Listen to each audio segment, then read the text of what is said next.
Welcome back. All right, so I want to talk about the St. Louis Blues today. Yep, I haven't talked about the Blues yet this offseason, so again, as we get closer and closer to the season previews, the official season previews, this isn't it. But I want to talk a bit about the Blues because they were only 6 points out of the playoffs. And if things fall the right way, they could end up being a playoff team this year. It is absolutely possible. They also have cap space, $7,339,166 according to Cap Friendly. So if that situation stays as is, right? Cap space is really important. Now, they don't have a lot of draft picks. In 2025, they do not have their own second round or fourth round draft picks. They don't have anybody's second or fourth round draft picks, to be more clear on that.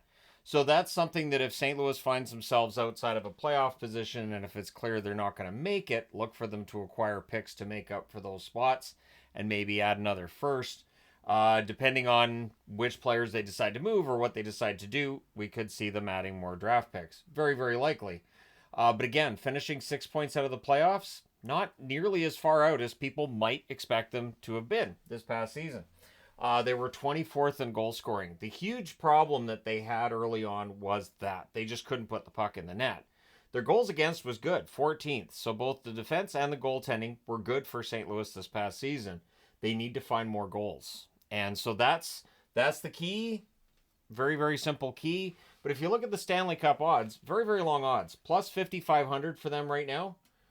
I don't know why I put a number sign there. It should be a plus. So let me just go ahead and change that to a plus 5,500, meaning if you bet 100, you make 5,500. And they are below Philadelphia and Pittsburgh in the Cup odds category. So again, it's obviously the off season. These things will change tremendously during the regular season, but it is interesting to me that St. Louis is that far down, considering I think they have a better chance than Philly of winning this year. And Pittsburgh, we've had that debate. We could have it again.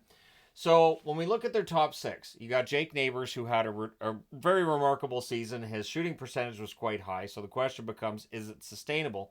27 goals, 11 assists for 38 points in 77 games. I think it is sustainable because his goals are very often of the garbage goal tip in variety.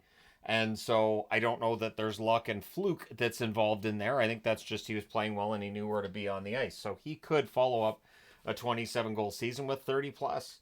Thomas had a slow start, picked it up. 26 goals, 60 assists, 86 points in 82 games. Thomas is very good. Kyrou needs to have a really strong year.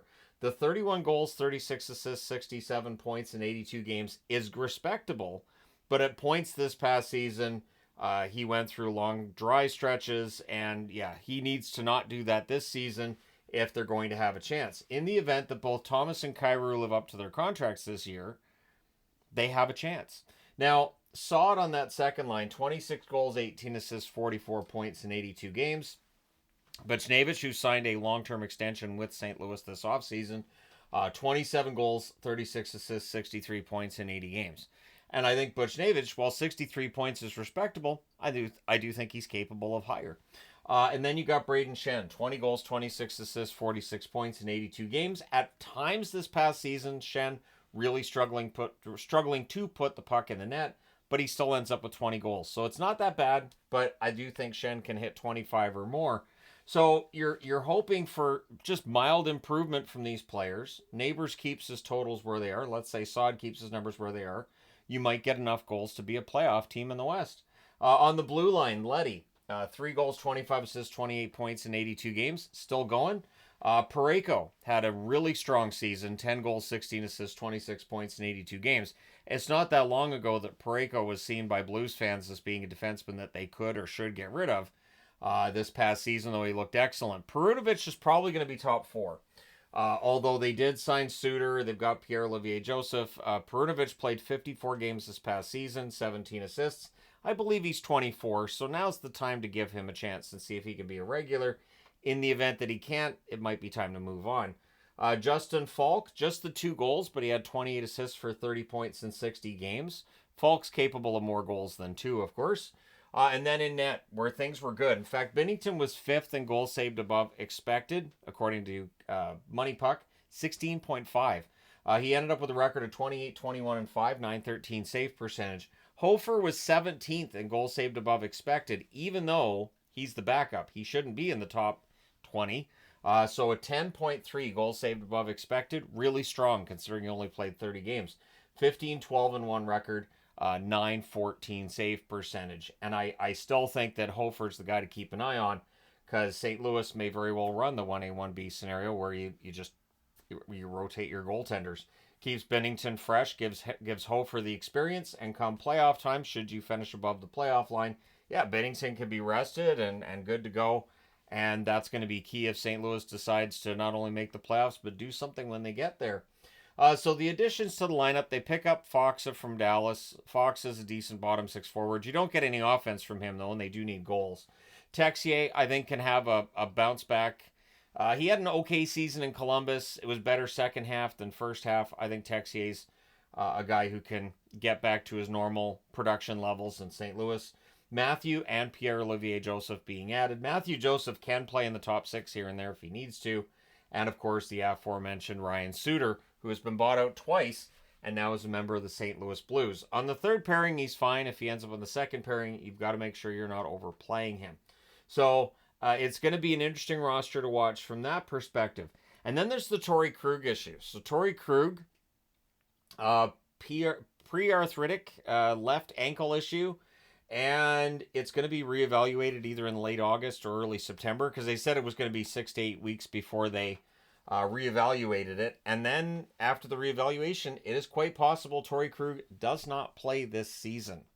So if Torrey Krug doesn't play this season, that means that this very likely ends up being your top four.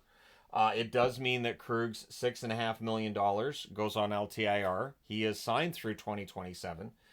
You can't buy out a player who's injured, so that option's out the window. But again, you do have LTIR there. So in the event that Krug isn't going to play this season, do the Blues make another move or two? And what do they look to improve? Do they look to pick up a defenseman? Do they look to pick up another top six forward? It'll be interesting to see what they do, because again, this is not a team that's officially in a retool or a rebuild. They absolutely could have a strong season and make the playoffs. It's possible. Thomas and Kyrou have an $8.13 million cap hit until 2031. And that's key. That's over $16 million between those two players. So while 86 and 67 points, like I said, are respectable, for $16 million worth of the cap hit, Kyrou's probably going to need to be better. Thomas should get up to around the 90-point range, but we'll see. On their way, so there are some young players that are yet to debut for the St. Louis Blues. Jimmy Snuggerud, right winger, a lot of excitement around him. He has top six upside. Dalibor Dvorsky, a center who was drafted last year. Really, really rave reviews for him in terms of the prospect pool last year, and just the expectations are pretty high. And Otto Stenberg, a center / left winger, who was a surprise first-round draft pick by St. Louis as well, may end up in a third-line spot at some point. So these are three good, likely top 9 forwards that are going to get added to this team in the coming seasons. So they don't really need to do a full-on rebuild, I don't think, unless none of these players are going to end up being star players on any level. But again, I don't think St. Louis is as doom and gloom as some do. Some in the community of forecasting how teams' futures look. I don't think St. Louis's future looks fantastic, but we'll see. And then there's the ready to jump up. There's 2 names I got on the board for this. Zachary Bolduc obviously has some top 6 upside. Maybe he scores enough to jump up to this spot. And Zach Dean, who was brought in a trade from, I believe, from Vegas directly. There's potential there as well. So St. Louis could play spoiler in the West. And that's the key thing, is just get in the playoffs and then see what you can do. So the question I have is, A, do you think the St. Louis Blues can get into the playoffs? And B, in the event the St. Louis Blues can get into the playoffs, which team that made the playoffs in the West last year do you think they replace in that playoff spot? Let me know your thoughts in the comment section below. As always, don't forget to hit like and subscribe in the event you've not done so already. Thank you guys so much for all your support. I will talk to you again soon.